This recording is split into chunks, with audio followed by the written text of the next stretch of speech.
ছানার পায়েস খেতে কার কার ভালো লাগে? আমার কিন্তু ভীষণ ভালো লাগে। আর তাই আজকে আমি তোমাদের সঙ্গে নিয়ে চলে এসেছি সবথেকে সহজ পদ্ধতিতে কীভাবে তোমরা বানাবে। তো ঘরে পনির ছিল, তো এই 200 গ্রাম একটা পনিরের প্যাকেট আমি কেটে নিলাম। আর এই পনিরটাকে একদম ছোট্ট ছোট্ট করে আমি পিস করে নিয়েছি। আর চেষ্টা করবে যে একই রকম সাইজের কাটার, তাহলে দেখতে বেশি ভালো লাগবে। আর এরপর এগুলোকে একদম মানে কুচি কুচি করে কেটে নেব। আর ফোনটা রেখে আমি কেটে নিলাম, এক হাতে ফোন নিয়ে কাটা যাচ্ছিল না।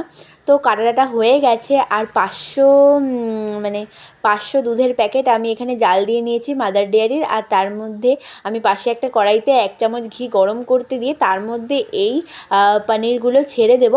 আর এগুলোকে হালকা করে একটুখানি ভেজে নেব। আমার ভালো লাগে একটুখানি ভেজে নিলে, নাহলে কেমন জানি একটা কাঁচা কাঁচা গন্ধ লাগে আমার কাছে। তো ফার্স্টেই আমি এগুলোকে একটুখানি ভেজে নিচ্ছি। আর খুব অল্প পরিমাণ ঘিতে এটা ভাজা হয়ে যাবে। আর ঘরে ছিল রসগোল্লা, তো 3টে রসগোল্লাকে আমি একদম কুচি কুচি করে কেটে নিয়েছি। এগুলো আমি এই ছানার পায়েসে অ্যাড করব। আমার কেন জানি না এটা ভালো লাগে রসগোল্লা দিলে। তো সেই জাল দেওয়া দুধের মধ্যে আমি দিয়ে দিলাম তেজপাতা।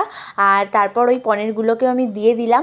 আর এখানে দেখো আমি এখানে এলাচ দিচ্ছি, তো 3-4টে এলাচ আমি ভালো করে থেতো করে দিয়ে দিয়েছি। আর 1 প্যাকেট আমি দিয়ে দিলাম হচ্ছে আমুল স্প্রে। তো এগুলোকে দিয়ে দেওয়ার পর দিয়ে দিলাম চিনি। আর আমি আমার আন্দাজ মতন, বেশি মিষ্টি আমার ভালো লাগে না, তো 5 থেকে 6 চামচ চিনি আমি দিয়ে দিয়েছি।